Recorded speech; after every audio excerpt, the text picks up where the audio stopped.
बिंदास बोल। मेरा नाम देशराज शर्मा है। मैं किसान बचाओ हिमाचल बचाओ अभियान का कार्य करता हूँ।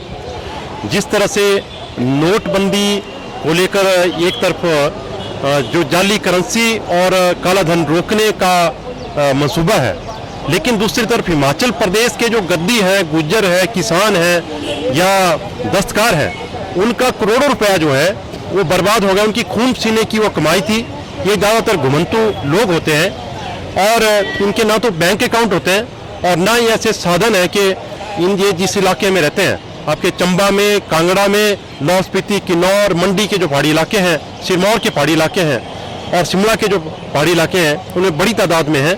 तो ये एक बड़ा एक सवाल है और जिसमें कि जो केंद्र सरकार का जो फैसला है उससे ये बिल्कुल मेल नहीं खाता, क्योंकि द इकोनॉमिस्ट की रिपोर्ट है कि जो 48 अरबपति हैं हिंदुस्तान के, उनका हमारी टोटल जो भारत की जो जीडीपी है उसके 10.9% हिस्से पर उनका कब्जा है। इसका मतलब ये होता है, या दूसरी जो रिपोर्ट्स हैं कि जो बड़े आला अधिकारी हैं या नेता हैं या बड़े उद्योगपति हैं, इनका देश की 95% जो हमारी मुद्रा है उसके ऊपर कब्जा है और 5% पर जो 125 करोड़ लोग हैं गुजारा करते हैं, जो कि आज मोदी साहब ने लाइन में लगाए हुए हैं।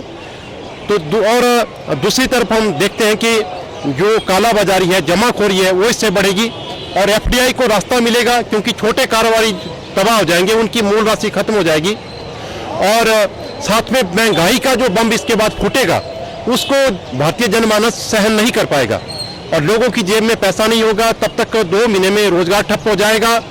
तो जो लोग पेंशनर हैं या जो लोग परिवार चलाने वाले लोग हैं, उनके ऊपर जो सारा बर्डन था वो कई गुना ज़्यादा हो जाएगा। तो हमारी हिमाचल सरकार के भी और देश की सरकार से हमने ये एक ज्ञापन प्रेषित किया है कि ये जो हिमाचल प्रदेश के जो लोग हैं, जिसमें गद्दी है, गुज्जर है या ऐसी जो दूसरी पहाड़ी स्टेट है, इन लोगों का कुछ विशेष प्रावधान किया जाए और इनकी खून पसीने की जो कमाई है उसको बचाया जाए। बोल बिंदास बोल।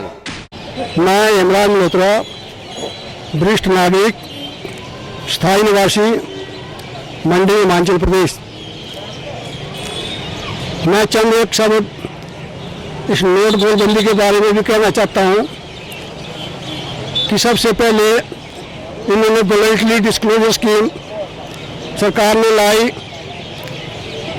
इसलिए लाई क्योंकि लोगों के पास लगभग 18 लाख करोड़ रुपया ब्लैक मनी के रूप में कैद था और उन्होंने 55-45 की रेशो से उस नोट को बाहर निकालने के लिए एक योजना बनाई। उसके अंतर्गत कहा जाता है, माध्यम अखबार है हमारे लिए, हमें बाकी आंकड़ों का पूरा पता नहीं है, तो उसमें सिर्फ 1,25,000 लाख करोड़ रुपया जो है सरकार के खाते में आया। बाकी लगभग 16,75,000 लाख करोड़ रुपया वो इन पूंजीपतियों के पास था, धनाढ़ आदमियों के पास था। तो उन्होंने जनता से वादा किया था कि जो लोग अपने धन का डिस्क्लोज नहीं करेंगे उस पर छापे मारे जाएंगे, उन पर कार्रवाई की जाएगी। तो हम बहुत खुश हुए थे कि सरकार ऐसा करने जा रही है उस पैसे को बाहर निकालने के लिए, परंतु हुआ उसके विपरीत। इन्होंने आम आदमी को इतना कष्ट दिया, लाइनों में खड़े होने के लिए मजबूर किया। आज हम लोग पैसे के लिए मोहताज हैं, हमारी रिक्वायरमेंट पूरी नहीं हो रही है, बैंक वाले पैसे नहीं दे रहे हैं, एटीएम में पैसा नहीं है, हम उधार से ले रहे हैं, उधार से खा रहे हैं।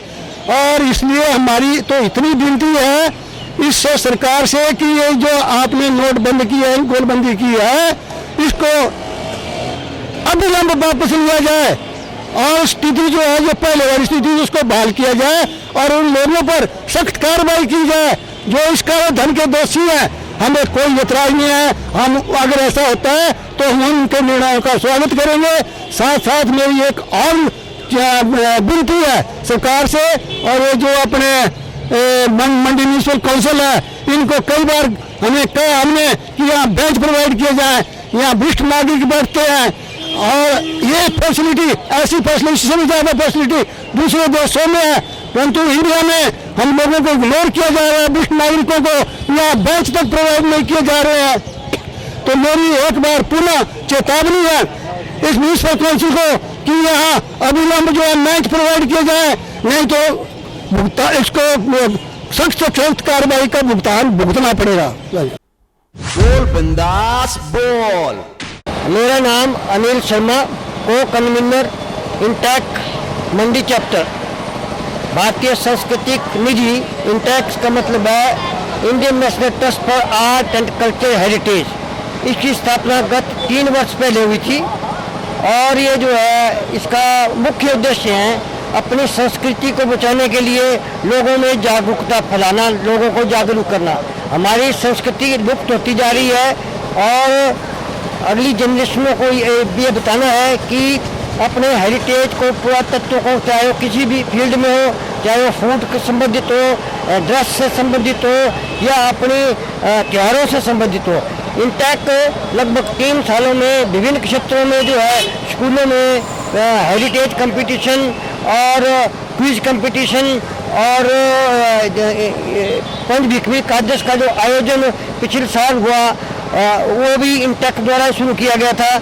इस बार भी जो प्रोग्राम हनुमान घाट में किया उसमें इंटैक द्वारा ही शुरू किया और इंटैक का ये प्रोग्राम था जिसमें हजारों लोगों ने पंचभिक्षु एकादश को डोले तारने का जो है आयोजन रखा गया था और हजारों लोगों ने, महिलाओं ने ब्यास नदी में जो है इसका डोले का प्रवाह किया। और भविष्य में भी इंटैक हेरिटेज से संबंधित जो भी कार्यक्रम हो, जो भी प्रोजेक्ट हो, वो लगातार करता रहेगा। बोल बिंदास बोल।